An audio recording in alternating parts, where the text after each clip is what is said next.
et la coupure des contacts sociaux, l'interruption des contacts sociaux, mais il y a également eu, pour une bonne partie de la population, un désœuvrement. Il y a eu une peur de la contamination, une peur de la maladie, une peur de la mort qui se sont mêlées de manière diverse. Alors, on avait aussi à cœur de ne pas faire une enquête trop longue, ce qui fait qu'on n'a pas pu détailler l'impact de chacune de ces dimensions. On a forcément une vision très, très globale. Alors, le stress, il se manifeste de manière très classique par plusieurs phases. Une phase de sidération, c'est ce dont je parlais tout à l'heure, quand on se retrouve face à quelque chose, une situation extrêmement différente qu'on ne connaît pas, qui nous surprend, elle nous sidère, c'est-à-dire qu'elle nous fige, elle nous fait perdre nos capacités. Puis petit à petit, ensuite, on s'habitue à y faire face. Je pense qu'on a à peu près tous ressenti ça au fil des semaines du premier confinement, qui a été beaucoup plus brutal et beaucoup plus entier dans ses modalités que le second confinement. Donc, il a produit une sidération beaucoup plus forte. Et puis surtout, là, on était habitués. Puis on a continué à circuler, à travailler de manière beaucoup plus large qu'au printemps. Donc, ce ne sont pas tout à fait les mêmes confinements, mais on connaîtra les effets du second parce qu'on a relancé l'enquête en fait la semaine dernière et on avait déjà 1 millier de réponses environ aujourd'hui.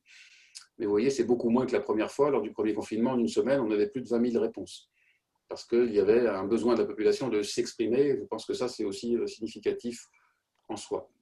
Et puis, au long cours, quand le stress continue à se manifester, ça vous le savez, c'est le modèle vulnérabilité stress, au bout d'un moment, les personnes peuvent s'effondrer complètement.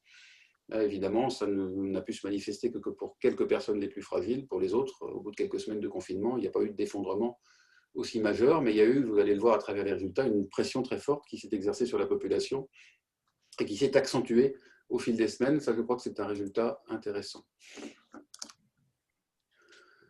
Donc, on a tous été très frappés par ces images du monde qui était devenu désertique. Moi, j'étais dans la ville qui est en haut à gauche et je circulais, il n'y avait pas de voiture, il n'y avait pas de piétons, toutes les devantures étaient fermées. Je circulais en vélo, je pouvais passer comme je voulais partout, il n'y avait absolument personne dans les rues. Mais dans le monde entier, ça a été la même chose avec ce phénomène des animaux sauvages qui étaient en centre-ville à San Francisco. Et tous les monuments, toutes les rues du monde, des grandes villes qui étaient désertiques, c'était vraiment une situation déréalisante. Ça m'a fait penser à des personnes qui m'avaient parlé, et ça arrive très fréquemment en tant que psychiatre, de voir des personnes qui nous parlent de la déréalisation, mais on a parfois du mal à se la représenter. Là, j'ai eu le sentiment de la vivre un petit peu, d'être dans une néo-réalité qui était très difficile à appréhender, qui était inquiétante.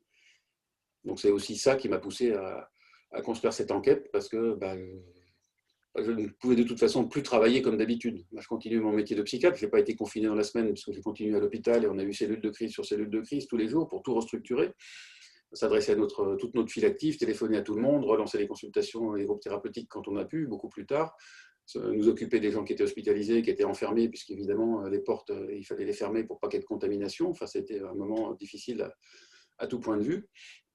Mais à côté de ça, tous les travaux scientifiques, tous les contacts que j'avais, tous les cours, tout était interrompu. Puis de toute façon, je n'aurais pas pu les faire. J'avais besoin de me sentir en harmonie avec l'environnement et donc de travailler là-dessus. D'où l'idée de l'enquête et du livre, encore une fois. Oups, je n'arrive pas à revenir en arrière. Ah oui, il y a une flèche qui est là.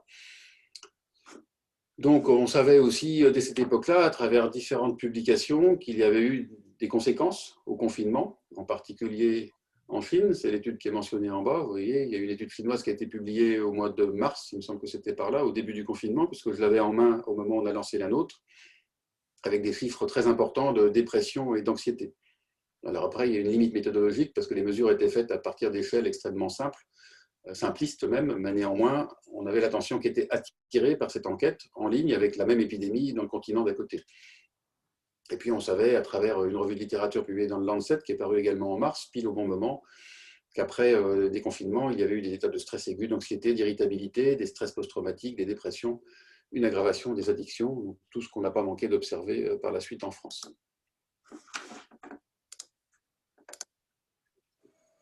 Voilà.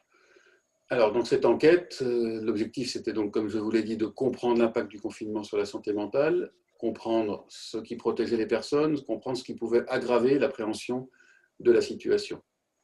Et puis, nous avons profité de cette enquête pour travailler avec un addictologue sur l'évolution des consommations au cours de la période.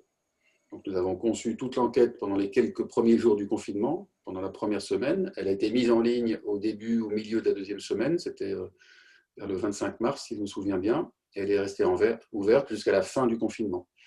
Donc les personnes impliquées, vous avez leur nom ici, donc 2 universitaires de psychiatrie, Frédéric Asbart et moi. une universitaire de santé publique, Julie Asbart, un autre médecin de santé publique qui est Audrey Tanguy-Mellac, deux internes en psychiatrie, Élodie Zante et Émilie Orfeuvre. Élodie, c'est elle qui a vraiment fait la mise en forme, la mise en ligne sur le site de l'INSERM, sur Lyme Survey, qui a été très impliquée donc, dans l'étude d'un bout à l'autre. Et puis l'universitaire d'édictologie, c'est Benjamin Roland, qui nous a aidés pour la question des consommations.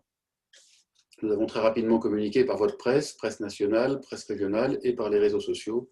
Et c'est parti comme ça, en tache d'huile, très rapidement, puisque je vous dis, en quelques heures, on avait 5000 réponses, 10 000 et 20 000 au bout d'une semaine, ce qui nous a plutôt impressionné. Donc il y avait, je pense, une attente de la part de la population. Alors il y a deux articles qui sont déjà publiés, un dans Health and Place sur les résultats principaux, un dans Journal of Medical and Internet Research sur l'évolution des consommations. Il y en a un troisième qui va être soumis ces jours-ci sur l'évolution du bien-être mental au cours du confinement. Et puis il y a ce livre donc, que j'ai écrit pendant le confinement, avec sur la couverture un petit clin d'œil à la résilience, puisque c'est la verdure, le petit animal de compagnie, la grande surface qui ont permis de préserver le bien-être mental pour ceux qui ont eu la chance de pouvoir bénéficier de tout ça, bien évidemment. Donc, je vais vous présenter surtout les résultats de la deuxième semaine de confinement. Vous voyez, nous avons eu 20 235 réponses. Nous avons déjà éliminé les 8 503 réponses incomplètes, puisque ça prenait environ un quart d'heure à 20 minutes de répondre au questionnaire jusqu'au bout. Vous avez 8 503 personnes qui sont trop impatientes pour aller au bout du questionnaire. Je ne vais pas critiquer, il y a des gens que je connais qui ne sont pas allés au bout. Mais vous avez quand même 11 742, donc plus, qui sont allés au bout. Mais ça fait une bonne proportion de gens qui s'arrêtent au milieu. Un était inexploitable, je ne sais plus pourquoi, donc il en restait 11 741 qui étaient complets et exploitables. Nous avons gardé uniquement ce qui était rempli en France jusqu'au bout par les personnes de plus de 16 ans, pour avoir un contexte politique homogène, et puis des gens qui étaient plutôt à l'âge adulte ou à l'adolescence. Nous n'avons pas analysé les données des préadolescents, et puis vous voyez 351 questionnaires provenant d'autres pays francophones, donc nous aurions pu les analyser, nous ne l'avons pas fait. L'enquête a été également traduite en italien, ça n'est pas encore exploité, et en anglais pour l'île Maurice. Et nous avons dans l'idée de faire une comparaison entre les trois populations. Donc les caractéristiques des participants, très rapidement, je ne vais pas tout vous lire les tableaux, de toute façon je vous ai envoyé les diapositives, vous pourrez les diffuser tout à fait largement, et c'est dans mon livre avec plus de détails. Donc la principale catégorie d'âge, vous voyez, c'était des personnes de 30 à 54 ans. C'était plutôt des gens qui étaient mariés ou en couple, c'était plutôt des gens qui n'avaient pas d'enfants. Un peu plus d'un tiers avaient un enfant et 12% avaient deux enfants. Et pas d'enfants, c'est 50,38, juste un petit peu plus que la moyenne de la population, avec une surreprésentation probablement du fait des réseaux de diffusion, des cadres professions intellectuelles supérieures et des professionnels de santé. Parce que vous voyez, 31% de cadres professions intellectuelles supérieures, près de 20% de professionnels de santé, donc c'est bien plus évidemment que la population, enfin que la proportion habituelle dans la population. Une surreprésentation aussi de deux régions, Auvergne-Rhône-Alpes, parce que c'est parti de là, et puis Île-de-France du fait de sa population, mais on a eu des réponses de toutes les régions de France, et même au-delà de la France. Là, vous voyez le nombre de participants. En bleu foncé, on est à plus de 7000 pour Auvergne-Rhône-Alpes, et puis pour l'Île-de-France, on est entre 4 et 5000, je pense. Donc, ce qui représente quand même une belle fourchette, une belle assise, et ce qui permet de donner de la force aux résultats. Vous voyez, les gens acceptaient le confinement. Je pense que ça, c'est une grosse différence entre le premier confinement et le confinement actuel, où la société s'est clivée, il n'y a pas eu de préparation, c'est tombé très brutalement, il y a eu des rumeurs qui se sont répandues, des complotistes, des gens qui n'étaient pas d'accord parce qu'ils ne se sentaient pas concernés et pas victimes de l'épidémie. À cette époque-là, on avait une belle union nationale, vous voyez, 73% de la population, presque trois quarts étaient complètement d'accord, plus de 17% étaient assez d'accord, ça fait 90%, 9 personnes sur 10 qui étaient d'accord avec la mesure. 45% de la population étaient assez d'accord et 20% complètement d'accord en ce qui concerne la satisfaction, donc ça fait 2 tiers des gens qui étaient satisfaits des informations qui étaient données. Les informations paraissaient claires aussi pour 2 tiers des gens. Et puis, il y avait par contre aussi très fortement une inquiétude quant au, vous vous en souvenez sûrement, quant au manque d'accès aux moyens de protection. Il n'y avait ni gel ni masque, et c'est ce qui a beaucoup gêné à cette période de l'épidémie. C'était près de 2 tiers de la population qui était inquiète par rapport à ça. Les gens vivaient plutôt dans une surface de 30 à 89 mètres carrés. 2 tiers, un petit peu moins de 2 tiers des gens ont travaillé. La charge de travail a été plutôt inférieure pendant le confinement, avec une une bonne partie des gens qui étaient en télétravail, avec ou sans enfants, ça fait 40% en télétravail, seulement 17% des gens qui pouvaient continuer à aller travailler sur site, c'est une grosse différence avec le confinement actuel, et quand même 43% qui ne travaillaient pas, qui étaient en congé, au chômage, en invalidité ou à la retraite. Et vous voyez, les gens étaient confinés seuls à 22%, ou en couple ou en famille pour 3/4 de la population, et puis vous voyez une petite proportion en collectivité. Alors, quelles étaient les occupations que nous avons tous eues pendant le confinement? 47% des gens travaillaient, en télétravail ou travail sur site. 14% discutaient au moins 4 heures par jour avec des proches. Vous voyez, ça veut dire que c'était une petite minorité, mais quand même, celle-ci était très investie dans les relations sociales. 18% s'occupaient plus de 4 heures par jour de ses enfants. Et quand même, 18%, plus de 18% passaient plus de 4 heures par jour sur Internet. Et 98,5% des gens allaient sur Internet. Évidemment, c'était le moyen de communication, vous vous en souvenez. Et c'est celui qu'on a récupéré avec ce deuxième confinement pour une bonne partie de nos échanges, puisque le jury de thèse dont je sors à l'instant était aussi évidemment en visio, puisque les universités sont de nouveau fermées. Des difficultés rapportées spontanément, vous voyez, la principale difficulté, c'était le grignotage, des difficultés pour se reposer, et puis pas de difficultés rapportées pour un quart de la population. 3/4 des gens avaient un soutien social, mais quand même, et ça fait beaucoup de monde, un quart de la population pratiquement n'avait pas de soutien social. Et donc c'est surtout ces personnes qu'il faut évidemment aider en priorité. L'évolution des consommations, donc l'augmentation de la consommation de café, 1 personne sur 5, les aliments gras ou sucrés, plus d'1 tiers de la population. Donc on a vu en fait, et ça a été bien rapporté, une désorganisation à la fois du sommeil, on va le voir un petit peu après, et puis de l'alimentation avec tous les inconvénients qui vont avec. Une augmentation de la consommation d'alcool chez 1 personne sur 6, un peu plus d'1 personne sur 6, et l'augmentation de la consommation des écrans, c'était plus de 2 tiers de la population.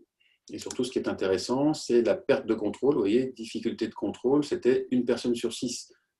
Donc, une manifestation d'addiction aux écrans chez 1 personne sur 6, c'est énorme. Donc, attention, je pense qu'il faut passer les consignes aux parents. Attention à l'addiction aux écrans, c'est les jeux vidéo et les séries en ligne à répétition et qui envahissent l'espace mental et l'espace physique des enfants 24 heures sur 24, mais aussi des adultes. Quelles étaient les stratégies pour faire face à la crise? Vous voyez, c'était surtout les répercussions positives sur l'environnement qui ont été un élément rapporté par plus de la majorité de la population, se rendre compte qu'il y avait moins de pollution, qu'enfin on voyait la tour Eiffel dans un ciel transparent, qu'on voyait le Taj Mahal, que les animaux revenaient, étaient beaucoup plus libres, se développaient très rapidement. Ça nous a fait du bien, ça nous a fait prendre conscience, non pas qu'il fallait se confiner en permanence, mais qu'on était peut-être dans un excès de pollution et qu'on avait intérêt à venir à des mesures plus raisonnables et à réduire nos consommations et notre pollution. Deuxièmement, la conviction d'une issue favorable. Simplement, ça, je pense que c'est se référer aux épidémies antérieures. L'humanité a surmonté plein d'épidémies qui ont duré quelques années. C'était difficile. Il y a eu parfois plein de morts, comme la peste noire au Moyen-Âge ou la grippe espagnole en 1918. Mais l'humanité, collectivement, s'en est toujours sortie. Ensuite, les expériences passées. Alors là, c'est propre à chacun, puisqu'il n'y avait pas de détails. L'entraide, les propos de l'entourage, et puis les connaissances scientifiques. Et vous voyez, le pire, c'était les médias. 48% simplement des personnes faisaient confiance aux médias, parce qu'en fait, simplement, on n'avait pas beaucoup de médias d'analyse à cette époque-là, mais surtout des chiffres de morts, de réanimation, d'entrée dans la maladie, donc quelque chose d'extrêmement mortifère, surtout répété en boucle. Donc ça, c'est vraiment très important de pouvoir couper, de ne pas écouter les chaînes d'information à répétition, mais de pouvoir plutôt aller vers des médias d'analyse si on veut surmonter de telles crises. Encore une fois, j'ai cliqué 2 fois. Alors, quel était le bien-être de la population selon l'âge? Vous voyez, plus les personnes étaient âgées, mieux elles ont supporté la crise. Le bien-être était supérieur pour les personnes de plus de 75 ans à celles de 65 à 75 ans, par rapport à celles de 50 à 65 ans, de 30 à 50 ans et de 16 à 29 ans. Plus les personnes avançaient en âge, plus c'était facile de supporter la crise, peut-être parce qu'il y a des facteurs confondants. Quand on est en âge, on a construit sa vie, on a peut-être une surface plus grande, on a peut-être des enfants, des petits-enfants, on est peut-être plus entouré que par exemple une jeune personne de 16 à 29 ans, volontiers, qui fait des études dans une petite surface, avec une précarité à distance de ses parents, et puis des facultés fermées, donc vraiment des difficultés à avoir le quotidien de manière positive. Mais vous voyez, là, il y a vraiment une belle corrélation entre l'âge et puis le bien-être. Alors, c'est un petit peu pénible, cette souris. Bien-être selon la situation conjugale, eh bien, effectivement, c'était plus facile d'être confiné en couple ou en famille que d'être confiné seul. Il y a une différence qui est significative. De toute façon, du fait du nombre de participants, dès qu'on montre la moindre différence, elle est significative. Il y avait tellement de monde que tout ressort de manière très nette. Donc évidemment, il faut se centrer sur les résultats les plus importants et qui ont un sens. Alors par rapport à la situation professionnelle, oui, c'était plus facile pour des retraités, pour des personnes qui étaient indépendantes, que pour des étudiants ou pour des salariés ou des personnes en invalidité ou sans activité. Là, c'est vraiment très très fort. Les agriculteurs avaient un bien moins bon bien-être, un bien-être beaucoup plus faible, les étudiants, les ouvriers, les employés, que les artisans, les commerçants, les cadres, les professions intellectuelles supérieures, les professions de santé et les travailleurs sociaux. Ça, ce sont les professions qui ont le mieux supporté le confinement. Après, artisans ou commerçants, au bout de 2 mois de confinement, plus un deuxième confinement avec des semaines derrière, c'est peut-être différent. Ça, on va pouvoir le mesurer puisqu'on a des réponses qui commencent à arriver. Par rapport à la surface du logement, c'est également très fort. Ben, évidemment, les personnes qui vivent dans 3 à 17 mètres carrés, ça existe, hein, surtout à Paris. Le bien-être est complètement effondré. 42, c'est un score extrêmement faible. Hein. Le score, je ne l'ai pas dit, pour la population française, en dehors de tout épisode de confinement, de stress particulier, c'est plutôt 52, 53. Et là, vous voyez, 42, c'est un score extrêmement faible. Et le score est proportionnel, évidemment, à la surface d'habitation. Et il s'étend de 42 à presque 50. L'évolution du bien-être au cours du confinement, vous voyez, petit à petit, le bien-être se décale vers la gauche, c'est-à-dire que le score de bien-être pour la population diminue. C'est-à-dire que c'est de pire en pire. Ça, c'est en moyenne pour toute la population. Bien évidemment, dans cette moyenne, enfin dans cette population aussi large, vous avez des gens qui vont s'habituer, qui vont avoir un bien-être qui, au contraire, va se consolider parce que le confinement leur convient. Vous en avez d'autres qui vont se dégrader beaucoup parce que le confinement ne leur convient pas, mais en moyenne, pour toute la population, c'est une dégradation. Ça, c'est un article qu'on va soumettre à publication dans les jours qui viennent. Il est en relecture pour l'anglais, il va être soumis d'ici quelques jours. Après, on peut regarder pour quelques sous-catégories de population. Là, vous avez le bien-être des étudiants célibataires, sans enfants, qui vivent dans moins de 30 mètres carrés. Alors là, évidemment, c'est très fort. Vous avez un bien-être qui est très altéré, qui est très faible. Donc un effet très fort du confinement sur cette sous-catégorie de population. Là, vous avez l'évolution du bien-être des salariés qui travaillent dans leur milieu de travail habituel. Vous voyez, vous avez une petite diminution, puisque en violet, au début, on est à 50, c'est plutôt bien d'être sur son lieu de travail, mais petit à petit, le stress a dû augmenter en moyenne, avec des conditions de travail qui ont été plutôt éprouvantes, et donc une dégradation pour cette population. Pour ceux qui étaient en télétravail, vous voyez, vous avez également une dégradation qui est plutôt plus forte. Et moi, j'ai vu dans certaines consultations des burn-out avec des gens qui confondaient leur temps professionnel, surtout pour ceux qui étaient confinés seuls, qui confondaient le temps professionnel, le temps privé, et qui ont très mal vécu cette période-là. Mais en moyenne, vous voyez, très globalement, le score de bien-être s'aggrave vraiment beaucoup. Et pour ceux qui ont télétravaillé, vous avez un bien-être qui est à moins de 40 en moyenne à la semaine 8. C'est très faible. Donc il y a eu un stress vraiment très important pour cette population. Et vous voyez d'ailleurs justement le stress au travail avec des pics hein, à la 2e, à la 8e semaine, avec un stress qui est volontiers très élevé sur cet effet-là. Et vous voyez pour les télétravailleurs, le stress a augmenté, a plutôt diminué petit à petit, puisque c'est la semaine 8 qui est là autour de 2,5. Donc le bien-être s'est dégradé, mais le stress s'est plutôt abaissé au fil du confinement pour les télétravailleurs. Selon le sexe, vous voyez, les hommes et les femmes.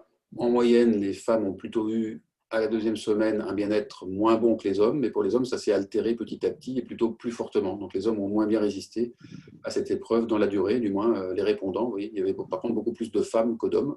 Ça s'était plus maintenu pour les femmes, plus faible au départ, mais ça s'est plus maintenu. Pour les hommes, ça s'est effondré, ça s'est écroulé. Donc des différences aussi entre sexes.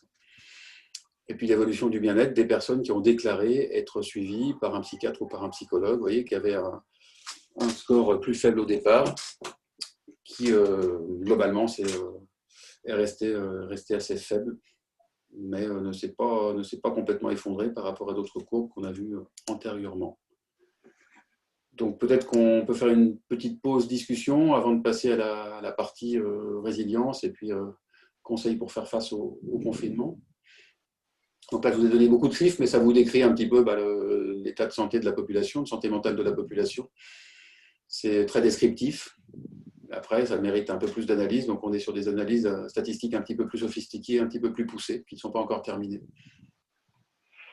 D'accord. Bah, pour le moment, moi, j'ai pas reçu de questions. Je j'ai pas eu de questions. Alors, je pense que justement, comme ce sont des chiffres, on suit les chiffres, hein, et on est à l'écoute de ces chiffres-là. Mais pour l'instant, j'ai pas eu de questions à ce sujet par rapport au confinement. Moi, tout ce que je peux dire pour ma part, c'est en tant que salarié, moi, je Oui, sais que j'ai vécu un stress vraiment, j'étais stressée, hein, mais bien comme il faut, hein. C'était ouais. une période qui était très compliquée pour moi parce que j'étais en télétravail et que je n'avais pas l'habitude en fait de rester enfermée. Voilà. Qu'est-ce que ça vous a fait de travailler sur écran comme ça en permanence? Parce qu'en Bah, fait, on enchaînait les réunions. en fait, on enchaîne les réunions. Voilà, c'est ça en fait, hein. C'est l'enchaînement des réunions continuelles qui m'avait un petit peu. Et puis de ne pas pouvoir sortir, c'était quand même assez gênant. Mais et c'était quelque chose qui m'avait beaucoup. Ça m'avait, j'étais pas à l'aise, hein. Je sais pas si tu te souviens, Félix, mais quand je venais au groupe, je te le disais que j'étais pas à l'aise pendant le confinement. Ah, j'ai une question. Alors, qu'en conseillez-vous de faire pour s'occuper si on doit diminuer les écrans? Par exemple, Argos représente au moins 8 heures d'écran par semaine. Ah bah moi, volontiers, le premier conseil, ce serait de s'investir dans la lecture. Alors évidemment, je suis très choqué que les librairies soient fermées et Ah oui, que, non content de fermer les librairies, on ait en plus fermé les rayons culturels des grandes surfaces.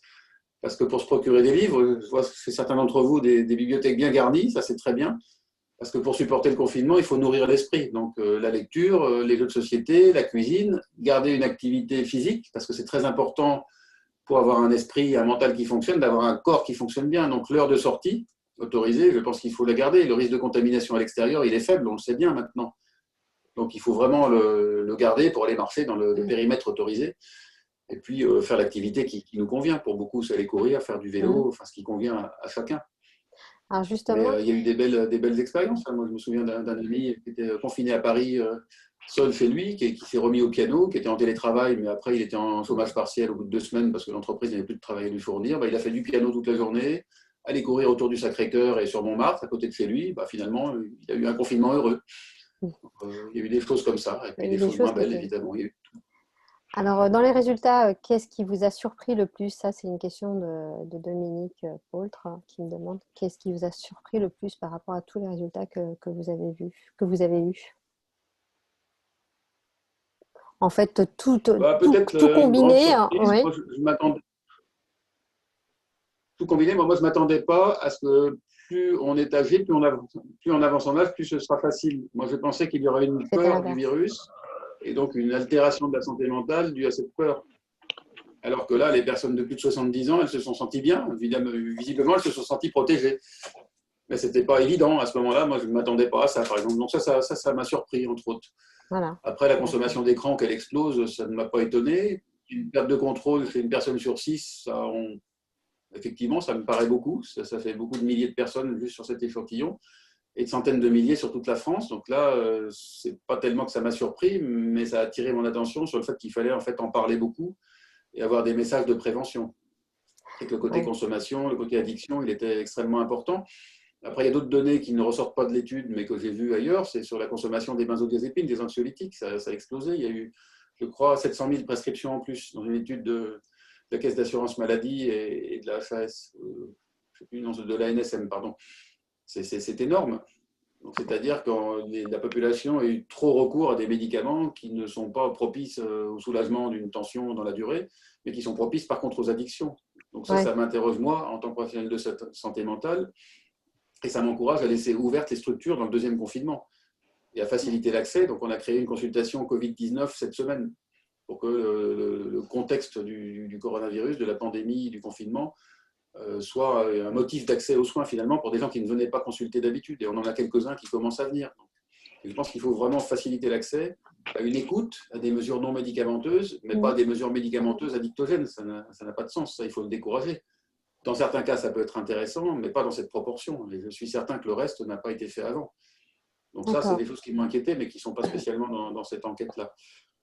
Après, Alors, moi, ce que j'aimerais mieux connaître, là, c'est les facteurs protecteurs. Mais c'est très, très difficile à analyser parce qu'on est sur des modèles extrêmement complexes avec plein de facteurs, toutes les occupations quantifiées comme ça heure par heure. Euh, Franchement, c'est difficile. Alors, ce qu'on a vu, c'est que la communication, les relations sociales, ça, je crois que je ne l'ai pas présenté de manière très nette, mhm. protégé, hein, vraiment. Ça, on a fait d'autres analyses qui n'étaient pas présentées là. Oui, je l'ai montré un petit peu avec une analyse très simple. Non, mais On a d'autres analyses qui montrent que c'est vraiment c'était, très robuste, c'est vraiment très important. Mais vous voyez, ça, je ne l'ai pas montré non plus. C'est les contacts sociaux directs. C'est sur écran quand on se parle, c'est par téléphone, c'est même par SMS, mais c'est pas aller sur les réseaux sociaux. Les réseaux sociaux, c'est pas corrélé. Le nombre d'heures passées sur les réseaux sociaux, c'est pas corrélé à une préservation du bien-être mental. Donc le fait d'aller sur Facebook, mettre des posts ou sur LinkedIn ou autre réseau social, ça fonctionne pas. Bah, c'est bien narcissiquement, ça distrait, mais c'est pas un facteur de protection du bien-être mental. Il faut d'accord. discuter, il faut échanger.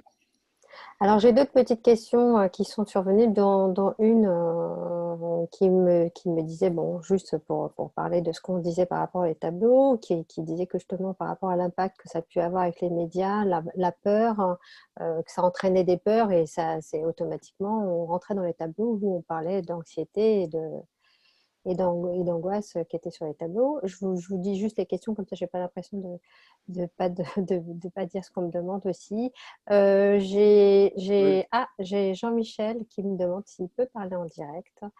Et, il en a pour une minute. Il souhaite témoigner en une minute. Alors, Jean-Michel, C'est je te bien. laisse témoigner en une minute. Et puis après, on essaiera de passer au deuxième volet. Jean-Michel, je ne sais pas si tu m'entends, tu m'as fait la demande, mais Voilà. Donc, Jean-Michel, je suis chercheur et depuis des dizaines d'années, je travaille sur écran à 80%. Et donc, j'ai le Covid heureux, comme le dit Nicolas Franck, pour plusieurs raisons. Parce que ne pas avoir de temps de transport, c'est pas mal. Ça, c'est un premier point. J'ai un grand appartement, donc je loge un doctorant. Donc, on a des relations fructueuses. Voilà. Et le troisième point, c'est que j'ai un vélo, moi aussi. Et donc, je fais de l'exercice à vélo. Et quand j'ai une réunion en présentiel, ben, j'y cours, j'y pédale. Et puis, c'est bien, quoi. Voilà, c'est terminé. merci beaucoup, Jean-Michel. Et puis j'ai une autre, après on passera au deuxième euh, passage. J'ai Thierry qui me dit, j'ai le ressenti qu'il a eu en fait avec son médecin, c'est toute cette incohérence de son médecin traitant qui, suite justement au Covid, il se sentait un peu perdu. Du coup, c'est vrai que ça a un impact aussi sur les patients quand vous avez des médecins qui étaient un petit peu, vous voyez, qui n'étaient pas à l'aise aussi avec le Covid, hein. Et voilà, c'est juste un ressenti qui m'a dit. Alors, ensuite, j'ai... Nadjiba, c'est Oui, Thierry. Attends, je voudrais juste, oui, vas-y. docteur, oui, par rapport à ça. Là, je vous parle de mon médecin traitant qui a détecté ma bipolarité il y a 13 ans, donc c'est un type épatant, hein, donc il n'y a pas de souci, hein. Bon. Mais là, je l'ai senti perdu et il s'est senti obligé de commencer à nous envoyer des vidéos pas vérifiées, hein, sincèrement, qui ont créé un petit peu de confusion chez ses patients. Voilà. Donc, je ne fais pas un projet d'intention, hein, simplement, c'est-à-dire que c'était une source supplémentaire de stress. Moi, j'avais coupé les informations, j'avais coupé. J'ai senti vraiment un peu de déroute, vous voyez, chez quelqu'un qui, par ailleurs, est définitivement, de mon point de vue, un très bon médecin, hein. Donc, Reste un homme. Voilà. Ah, ça a été facile pour personne, hein. Je pense qu'on a tous été désarçonnés. On s'est demandé effectivement ce que ça allait faire. On n'avait pas de données scientifiques. Donc chacun a réagi un petit Mm. peu comme il le pensait. Regardez toute la polémique sur l'hydroxychloroquine, hein. Les gens qui étaient passionnés par ça, qui y croyaient à fond, puis ça finit par capoter. Les informations n'étaient pas vérifiées, circulaient comme ça très très vite, et on se raccrochait à ce qu'on pouvait. Donc effectivement, c'est pour ça que moi je voulais faire une étude. C'était au moins pour avoir quelque chose de Mm. solide. Parce que si j'avais fait que donner des impressions, bah, j'aurais été comme ça. J'aurais pu me tromper plus qu'en faisant quelque chose d'un petit peu solide. Au moins, j'ai eu l'impression Oui. de tenter de cerner le sujet, quoi. Pour moi, c'était mieux. Mais après, chacun a fait comme il a pu, hein. Dans la période de crise, on fait comme on peut. Donc, je pense qu'il ne faut pas jeter la pierre. Et puis, en fait, faire la part des choses comme vous l'avez bien fait, quoi. C'est-à-dire couper. Quand ça ne rend pas service, il faut couper. Justement, il y a Céline Myriam qui me demandait est-ce qu'il y a eu une étude détaillée sur les hôpitaux psychiatriques pendant cette période, justement, de tout ce qui s'est passé pendant le confinement? Il y a eu plein de rapports. Il y a eu le Ouais. ministère de délégué ministériel Franck Bellivier a a animé une cellule. Le directeur de mon hôpital y a participé. Il y a eu beaucoup d'adaptations, de consignes qui sont tombées de manière très nette. Et donc vraiment une tentative de suivre l'actualité, de s'adapter et de laisser une offre de soins, ce qui a pu être fait d'ailleurs pendant le deuxième confinement. Après, si vous voulez parler d'études plus précises sur l'état des personnes dans les hôpitaux, là, typiquement, nous, on a lancé quelque chose, on va lancer quelque chose avec Saint-Étienne et puis je ne sais plus quel autre centre. C'est Frédéric Asbart qui m'a proposé de participer sur l'impact dans le premier épisode psychotique du deuxième confinement. Parce qu'en fait, on s'est rendu compte qu'avec une enquête en population générale comme ça, où on demandait aux gens de déclarer s'ils avaient un trouble thymique, un trouble psychotique, un autisme ou autre chose, ben, les gens ne le disaient pas forcément. Et en fait, on n'avait pas d'éléments vraiment à analyser. Moi, je pensais en avoir un petit peu plus, que ce serait déclaré plus facilement. Il y a eu pas mal de troubles anxieux qui ont été reconnus, des troubles thymiques un petit peu moins, des troubles psychotiques presque pas. Alors que sur une population comme ça, c'est sûrement pas la réalité des difficultés. Donc en fait, il faut faire probablement des études spécifiques que nous, on n'a pas fait. Après, sur les hôpitaux précisément, je ne sais pas, est-ce que c'est par catégorie diagnostique ou sur les hôpitaux qu'il faut le faire Voilà. Bon, on peut passer en fait au prochain thème. Juste, je veux répondre à Evelyne qui dit s'il y a une dérogation pour allonger le temps de sortie pour les bipolaires. Sur Facebook, Monique, elle avait mis en fait elle avait mis justement toutes les dérogations qu'on pouvait avoir pour pouvoir sortir en tant que bipolaire si on est à la RQTH. Voilà, il faudrait aller voir en fait sur Facebook où vous avez toutes les informations. Eliane, peut-être que tu peux dire quelque chose et puis après on Oui, effectivement, j'avais vérifié ça aussi. Monique a raison. Les personnes qui souffrent d'un trouble de l'humeur et qui ont un handicap estimé à 80%, si elles peuvent circuler davantage si elles en ont besoin, comme les autres personnes souffrant d'un handicap. Les sources, c'était sur le magazine Handicap que j'avais pris cette source. Moi, je l'avais pris sur .gouv, là, sur le gouvernement. Oui. Merci à vous. Alors, on peut passer maintenant au deuxième. D'accord. Alors, hop.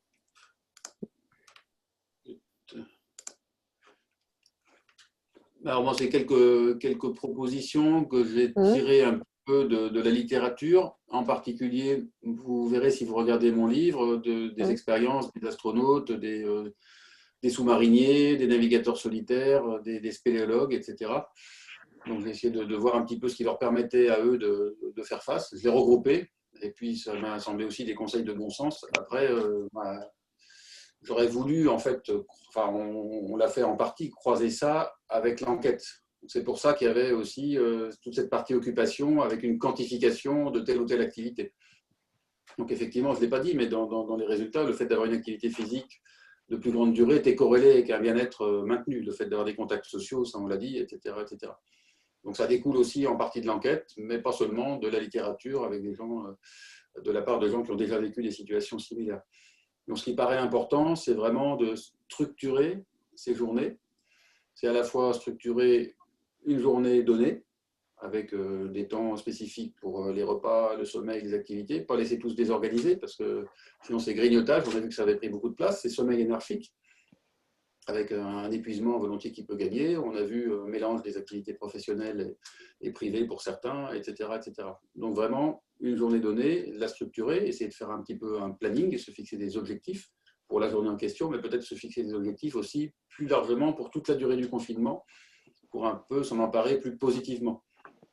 Alors ça, beaucoup l'ont fait en reprenant la cuisine. Il y avait même une pénurie, je me rappelle, de farine et d'œufs dans les supermarchés à un moment donné. Certains là, ont fait de la cuisine, du jardinage, du bricolage.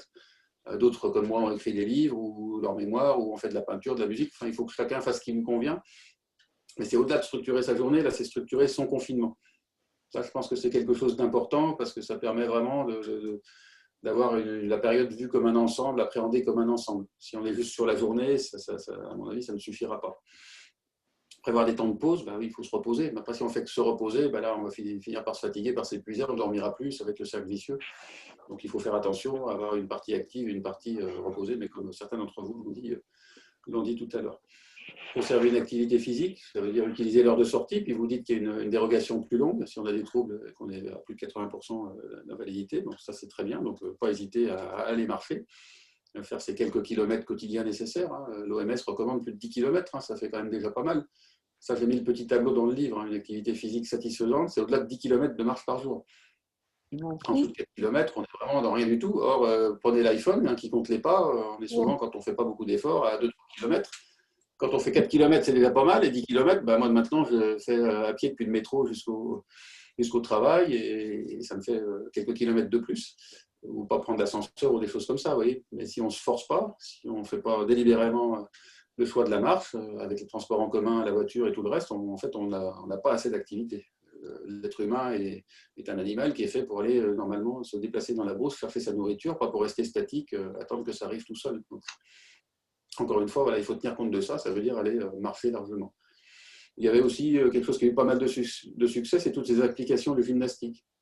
J'ai vu que les écoles s'en étaient emparées, les élèves de collège faisaient ça, et même des particuliers. Visiblement, ça a eu pas mal de succès. Moi, je ne l'ai pas fait, mais il y a des choses intéressantes.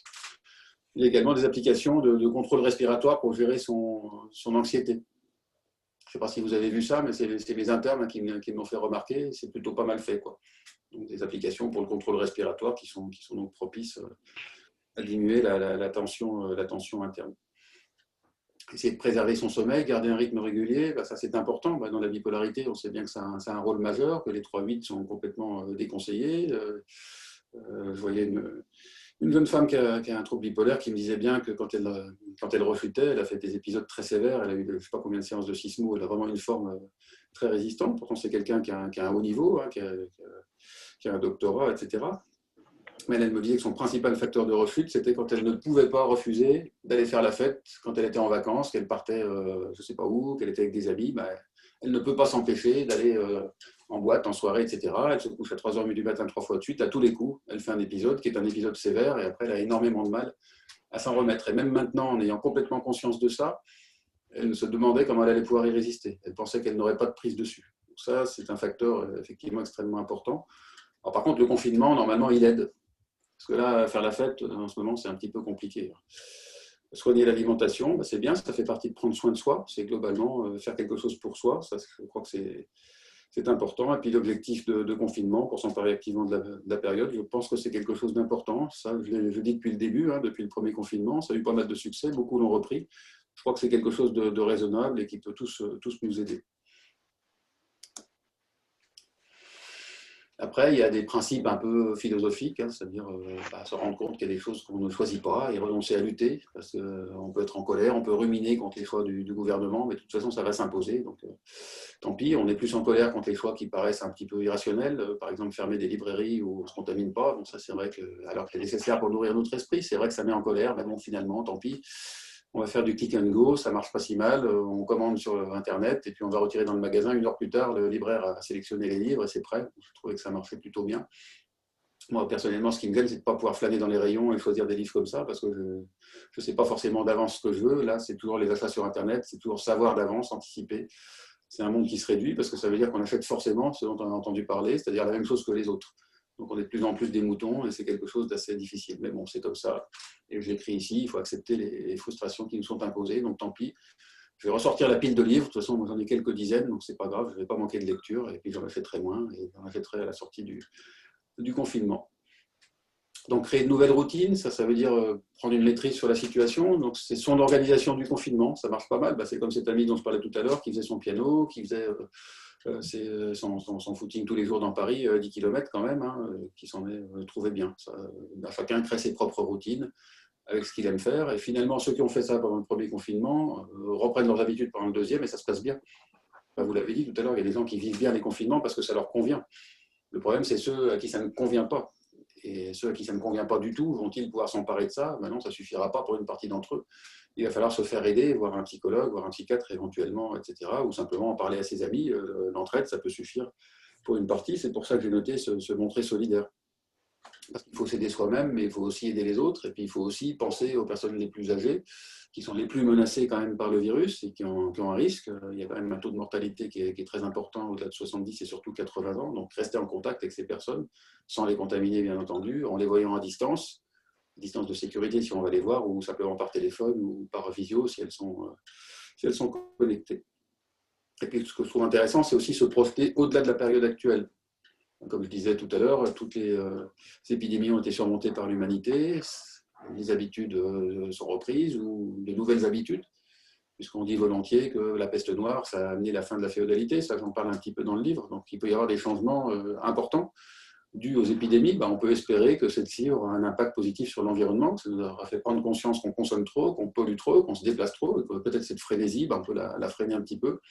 Ça, c'est bon pour tous. Il me semble que c'est bon aussi pour la bipolarité. Là, je veux bien votre avis, d'apaiser un peu cette pression qui finalement fait exploser la tendance hypomaniaque ou maniaque. Et finalement, c'est bon pour tout le monde, au-delà de la bipolarité. Donc, je pense vraiment qu'on peut questionner notre manière d'être en relation avec le monde, questionner nos habitudes de consommation, nos déplacements. Bon, là, effectivement, avant, j'allais à Paris jusqu'à 3-4 fois par semaine parce qu'il y avait plein de réunions. Toutes les fois, on les faisait en présentiel. Maintenant, il n'y a plus rien. Bon, je suis allé à Paris une semaine pour passer, c'était pour France Télévisions. Je suis allé en septembre pour faire un congrès. Là, il fallait quand même y aller au ministère de la Santé. Je suis allé cet été pour voir un ami. Au lieu de 3-4 fois par semaine, je suis allé une fois par mois maximum. Après, peut-être que c'est bien aussi d'être comme ça, d'utiliser la technologie. Donc, je pense qu'il faut un petit peu s'en emparer plus qu'avant, enfin la garder un petit peu plus qu'avant, ne pas renoncer à tout ça, mais ne pas non plus renoncer à certains échanges en direct. Donc, il y a peut-être un compromis à trouver avec les habitudes de confinement et les habitudes qu'on avait avant, qui étaient dans l'excès, ça c'est certain.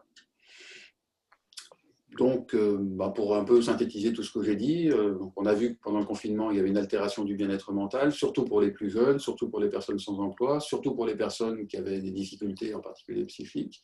Une augmentation des consommations, je retiens les écrans principalement, l'alcool également, une aggravation au fil des semaines, donc un effet cumulatif. Et le deuxième confinement, ça va se rajouter.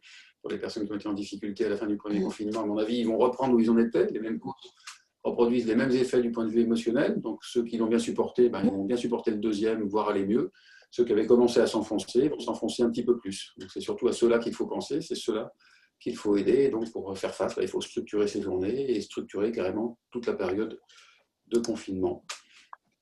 Et puis, voilà, ça c'était un petit clin d'œil, puisque c'est une description qui pourrait se prêter à notre épidémie actuelle, mais non, ça a été décrit au XIVe siècle, sur la panique qui s'est emparée des gens, la frénésie pour quitter la ville, aller dans les maisons de campagne et se procurer tout un tas d'aliments ou d'autres choses qui peuvent paraître utiles dans cette période-là, avec la ruée sur les magasins au début du deuxième confinement, un petit peu, et puis surtout au début du premier confinement. Voilà ce que je voulais vous dire dans cette petite heure de présentation, ce qui laisse un peu de temps pour discuter encore cette deuxième partie, si vous le souhaitez.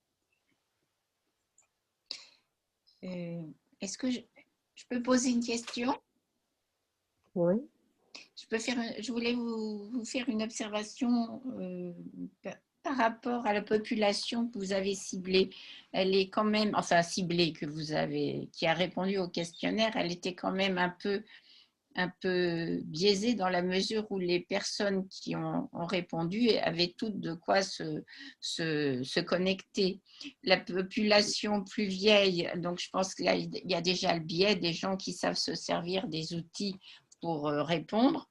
Ensuite, il y avait aussi les personnes âgées. Là, vous avez été surprise de voir qu'elles supportaient bien. Je pense que là aussi, les personnes âgées qui ont répondu étaient celles qui étaient capables de répondre à l'enquête, quoi. Et sans doute aussi une population, je ne sais pas si vous avez pu faire la corrélation, qui avait, je pense que les personnes seules, complètement isolées dans un petit appartement, n'ont pas répondu. Et cela devait, à mon avis, supporter beaucoup moins. Enfin, c'est juste une observation comme ça. Vous avez raison, si je peux me permettre de réagir à ça. C'est évidemment, comme c'est du déclaratif, que c'est sur la base du volontariat, c'est évidemment biaisé, mais néanmoins, on a eu beaucoup de réponses de gens qui vivaient dans de toutes petites surfaces, et on a eu des réponses de gens très âgés. Le plus âgé avait 100 ans quand même. On a eu énormément de réponses, entre 75 ans et plus. Ça n'a pas été anecdotique. Ça prouvait sa vitalité. Oui, alors c'est ceux qui pouvaient le faire, évidemment. Bien sûr, on n'a pas étudié l'impact sur les personnes qui avaient des troubles dépressifs. Moi, j'ai eu des témoignages assez saisissants de personnes qui étaient en EHPAD avec des familles qui ne pouvaient pas aller les voir.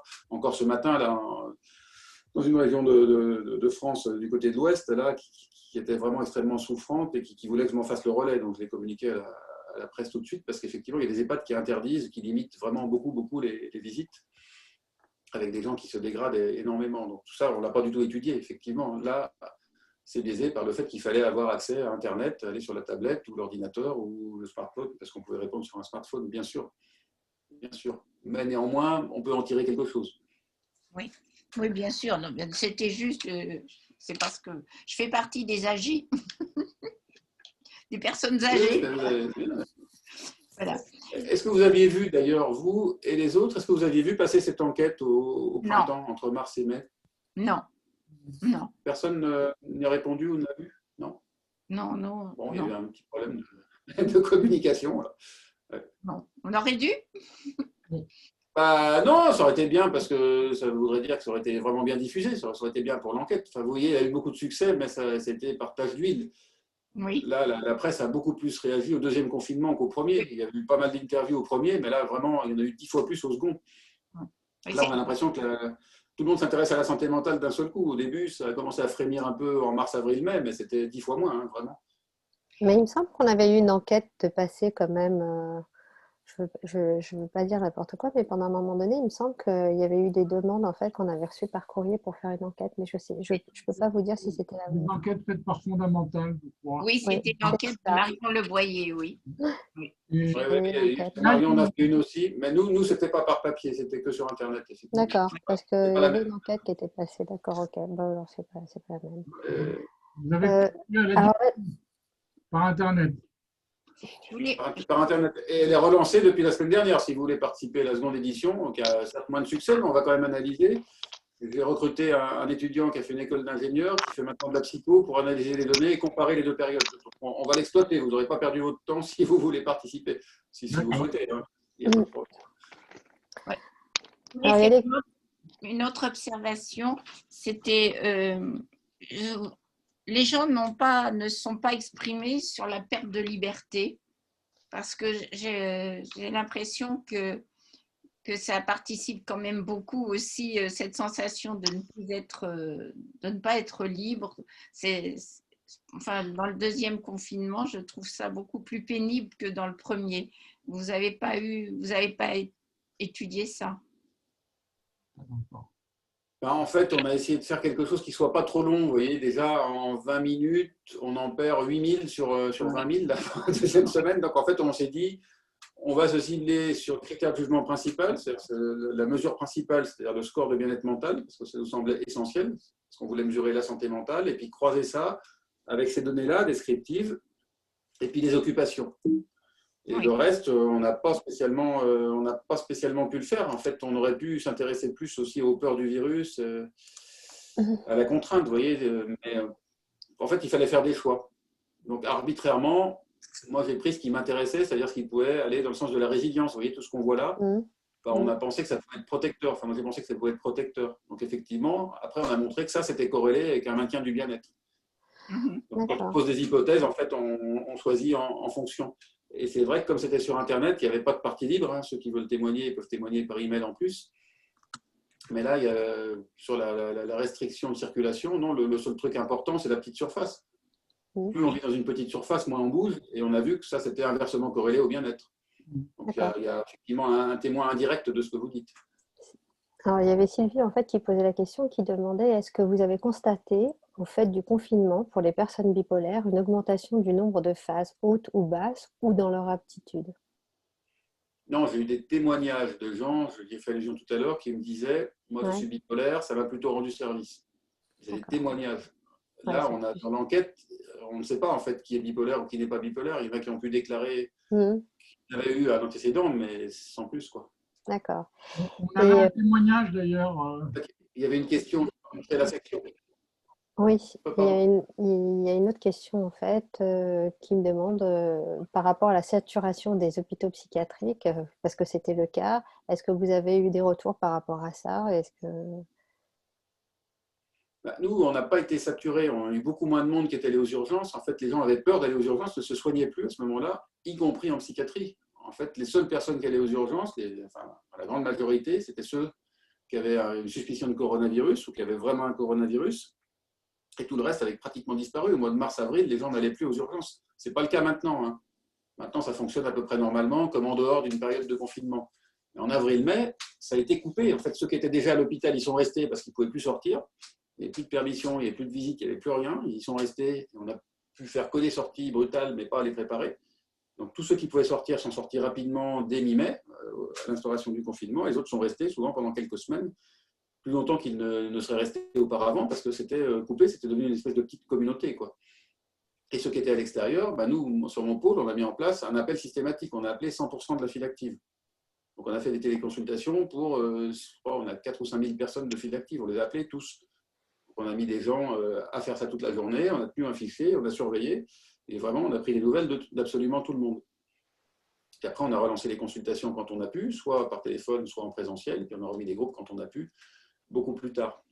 Il n'y a pas eu d'afflux majeur de personnes. Il n'y a pas eu d'état décompensé plus que d'habitude. Oui, on a eu des gens qui étaient très mal. Mais est-ce que c'est dû à ça, pas dû à ça? C'est très difficile de le dire. Effectivement, on a eu des états maniaques, j'en ai vu plein au printemps, pendant l'été. Mais pouvoir le comparer statistiquement, je ne suis pas capable de le faire. Parce qu'au niveau d'un seul pôle, ça ne suffit pas. En fait, il faudrait le faire sur toute la France. D'accord. Ok. J'ai une autre question, en fait, alors là, c'était par rapport au tabac, si c'était, en fait, est-ce que vous avez eu beaucoup de succès pendant le Covid, des gens qui ont arrêté le tabac? Est-ce qu'il y a eu beaucoup de personnes qui ont arrêté le tabac? Est-ce qu'ils ont... Alors, regardez, je vais vous montrer ça.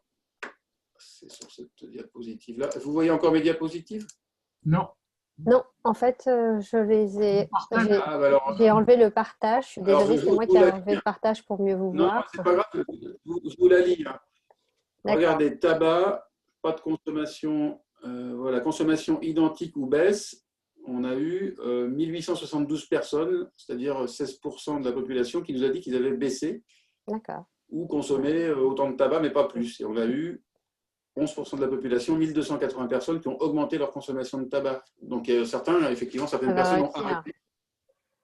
Je vais répondre à la question de Anne. Et puis, il y a aussi une question. Alors, en fait, comment expliquer que ma sœur parisienne terrorisée par le virus et ma mère terrorisée par ma sœur qui lui interdisait tout contact humain garde un excellent souvenir du premier confinement? Il faut rapprocher ça du témoignage précédent. Oui, c'est ça, en fait. Nicolas a beaucoup aimé le confinement et s'est senti rétabli. Sa frustration par rapport à la pression sociale et à la liberté des autres, par rapport à la sienne, en temps normal, s'est estompée. Ça, c'est quelque chose qu'on a beaucoup vécu. Oui, c'est vrai. On l'a vraiment, pendant les groupes de parole, on l'a ressenti. C'était que pendant le confinement, en fait, c'était assez, c'était calme. On a senti du calme revenir. Une certaine égalité entre les gens. C'était rétabli parce que ceux qui étaient confinés, ils étaient dans la même situation que les personnes. Pendant toute cette période, on avait l'impression, on avait l'impression qu'il y avait le discours des soignants et des psychiatres, et puis nous, on avait un discours en direct qui était complètement décalé. Oui. Pour ceux qui accédaient au moins au Zoom et au Visio, il nous disait que, ma foi, il supportait plutôt bien cette période-là. On était très étonnés. Il faut dire aussi qu'on a réussi à faire des tas de visio, on a tout transformé en visioconférence, les groupes de parole, ça a été progressif, mais on a tout transformé comme ça, si bien que pour beaucoup d'entre nous, ça a été presque plus facile de se contacter que d'habitude, quoi. On n'avait plus à bouger, on pouvait se voir comme ça. Puis le fait d'avoir une activité, en tout cas, je parle moi au nom des bénévoles, pour avoir une activité comme ça, et puis de se sentir utile, c'était très, très gratifiant presque. Et on continue là. Vous voyez, on vous occupe. Ah oui.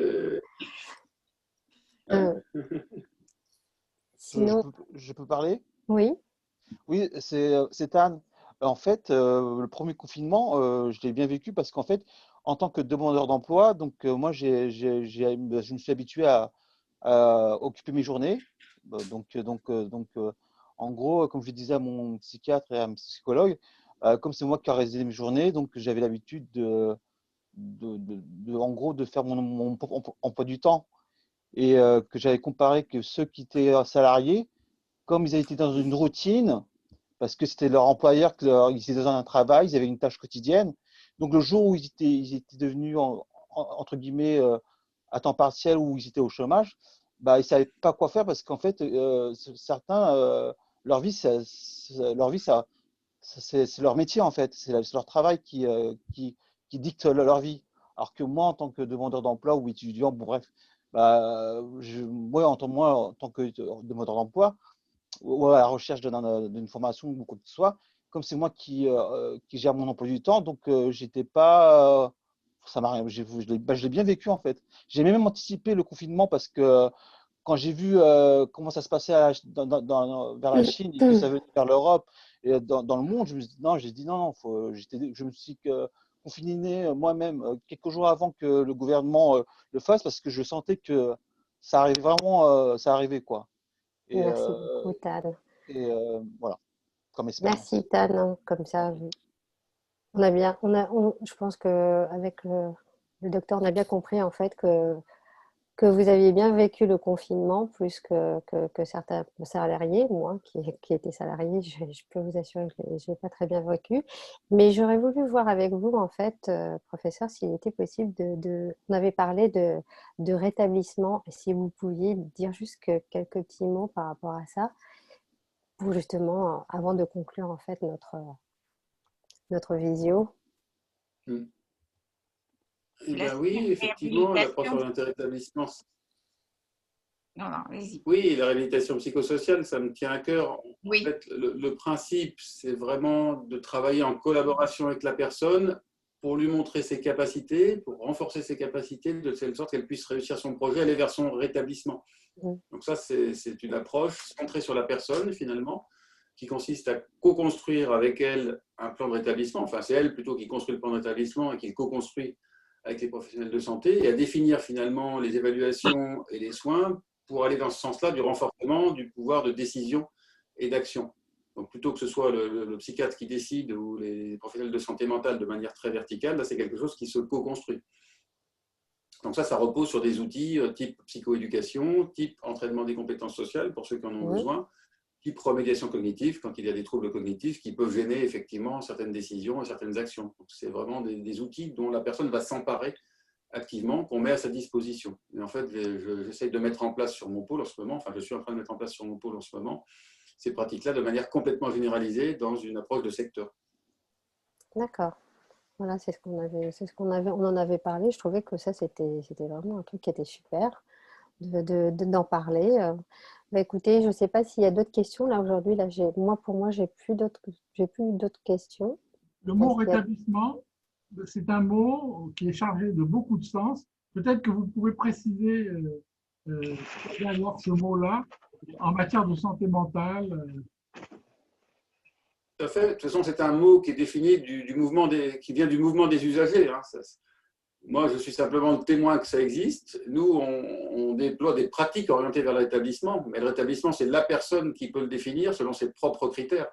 Donc ça, on doit le respecter complètement. Et par contre, le fait de parler d'approche orientée rétablissement, je trouve que c'est assez évocateur. C'est pour ça qu'on s'est emparé de cette expression-là. Mais le rétablissement, il est propre aux personnes. Nous, ce qu'on peut déployer, c'est des outils qui sont favorables au rétablissement, des outils d'évaluation, des outils de soins. Ça, c'est ce qu'on appelle les mesures de réhabilitation psychosociale. Donc, en fait, on met en place de la réhabilitation psychosociale de manière très large pour favoriser le rétablissement pour ceux qui veulent s'emparer de ces outils-là, mais rien n'est forcé puisqu'on les met à disposition. En fait, on travaille sur l'autodétermination. Je pense, monsieur, que nous serons obligés de vous faire revenir pour nous parler plus en détail de tout ça, parce que c'est particulièrement intéressant je pense, pour tous les gens qui sont présents ici. Avec plaisir. Faites attention à ce que vous dites. C'est d'accord. Au pire, on le fera en visio, ce qui évitera des trajets si on est en période déconfinée, donc c'est pas très coûteux. Non. Puis si je suis à Paris, je serai volontiers avec vous en face. Et puis j'organise beaucoup de congrès. En fait, vous pouvez regarder un petit peu tout ce qu'on fait. Il y a plein de congrès qui ont été complètement filmés, mis en ligne. dont celui du ministère de la Santé du 25 septembre. Là, la chargée de communication est en train de le monter. Il sera bientôt en ligne intégralement. D'accord. Et si vous allez sur le site du Centre ressources de réhabilitation psychosociale, centre-ressources-réhabilitation.org, vous allez trouver énormément de choses sur l'approche orientée rétablissement, plein de vidéos, des congrès complets, des témoignages de personnes concernées, de professionnels, etc. On travaille beaucoup avec les pères aidants, enfin, ça peut vous intéresser, oui, regardez ça. Oui, oui, tout à fait. Merci. Merci beaucoup. Avec plaisir. Merci beaucoup. Bon, merci, professeur. Merci infiniment. Merci pour votre invitation. Vraiment, merci beaucoup. Hein. Je vous remercie vraiment. Très bonne intervention. Merci à vous. Merci du temps que vous avez passé avec nous. Avec plaisir. Merci. Au revoir. Au Au revoir. revoir. Au revoir. Au revoir. Bonne soirée. Merci, merci. Alors, Chania, je ne sais pas si tu es encore là, mais il avait parlé des plannings, hein, tu sais. Il avait dit ce qu'on pouvait faire quand on s'ennuie ou quand on n'a pas le temps, mais je ne sais pas si tu avais regardé à ce moment-là. Je te le dis parce que c'est pas que je n'ai pas voulu répondre à ta question, mais il en avait parlé de s'organiser, de faire son planning. Son planning, oui. Tu l'avais vu ou pas, Chania? Tu peux parler si tu veux. Mets ton son. Oui, pardon. Tu disais quoi? Désolée, j'étais... Oui, il en avait parlé en fait. C'est pour ça que je t'ai pas répondu. J'ai pas D'accord. demandé la question. Il a dit qu'en fait, qu'il fallait faire son planning dans la journée, que tu puisses Ouais, mais organiser. c'est que, en fait, ça crée une routine tout au long de la semaine, voire du mois, et je déteste la routine. Oui, j'ai vu que tu t'ennuyais, c'est ce que tu disais. Voilà. Ce qu'il faudrait, c'est que tu les fasses plus courts en fait, que tu te fasses des petits plannings courts comme ça. Après, tu passes tout de suite à autre chose. Ouais. Voilà. Ça me fait plaisir de te voir. Et après, je crois que j'ai essayé de répondre à toutes les questions. Je suis vraiment désolée si je n'ai pas pu répondre à toutes les questions, mais j'ai essayé de faire au mieux pour pas que je redise à chaque fois la même chose. Merci à vous tous en tout cas. Merci Najiba. Merci de ton animation ce soir. De rien, merci à beaucoup. vous. Hein. Où pour retrouver le... L'enregistrement?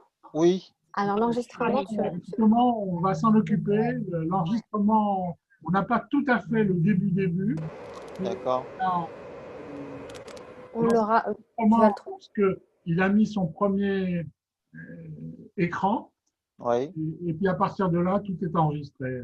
Et celui du mois d'octobre, le 22 octobre? Oui. J'ai beau chercher, je n'ai pas trouvé. Non, il n'est pas encore en ligne. On est en train de le monter pour supprimer les petits temps de vide et des interactions entre participants. C'est prévu. D'accord. En tout cas, il y avait beaucoup de chiffres, il y avait beaucoup de données. Et quelque part, moi, je me sens plus armé pour le deuxième confinement que je ne l'étais au début. Grâce à ça, je sais ce qu'il faut faire. C'est déjà bien entamé. Hein. On espère, Félix, qu'il n'y aura pas de troisième confinement pour que tu ne sois pas surarmé. Non. Voilà, mais on attend. Il n'y aura pas de... Félix. Non, il n'y aura pas de troisième confinement vu qu'on ne sortira pas du confinement. Voilà, ça c'est le mot de la fin. Alors Yvette, oui, effectivement, c'est pas que c'était hors sujet, c'est que je pouvais pas lui poser ce genre de questions parce que c'était assez personnel. Mais sinon, ça aurait été avec plaisir que je puisse vous répondre. Surtout, n'hésitez pas à venir dans les groupes de parole il y a des groupes de parole pour les proches et peut-être que là, on pourra vous aider à trouver en fait une meilleure façon de pouvoir communiquer. Voilà. Ça m'a été envoyé en privé et puis j'ai pas ah oui, alors Noémie qui me dit je n'ai pas trouvé l'information sur le site internet pour les autorisations de sortie pendant le confinement. Je l'ai retrouvé sur le gouvernement, sur le point gouv. Voilà. C'est à peu près sûr, hein. Moi je l'ai entendu aussi, je pense qu'on a en tant que handicapé le droit de pouvoir sortir. Voilà, il faut oui, il faut pouvoir prouver qu'on a un handicap d'au moins 80%, donc il faut avoir une attestation de ça. Je vais le remettre, le reposter sur la page Facebook Argos 2001. Dans à peu près un quart d'heure, vous allez le retrouver si vous allez dans la page Facebook. Et là, j'ai essayé de le faire et en jonglant, j'ai commencé à perdre Zoom par la même occasion. Alors, j'ai arrêté. La seule condition, c'est d'avoir un entonnoir sur la tête. Pardon? La seule condition pour pouvoir circuler librement avec son attestation, quand on est fou, c'est d'avoir un entonnoir sur la tête. Ou un chou-fleur, non? Je veux dire, Félix, tu devrais couper l'enregistrement juste après le conférencier. Ça éviterait le rognage vidéo qui est toujours assez pénible à faire. Ah oui, on est toujours recordé.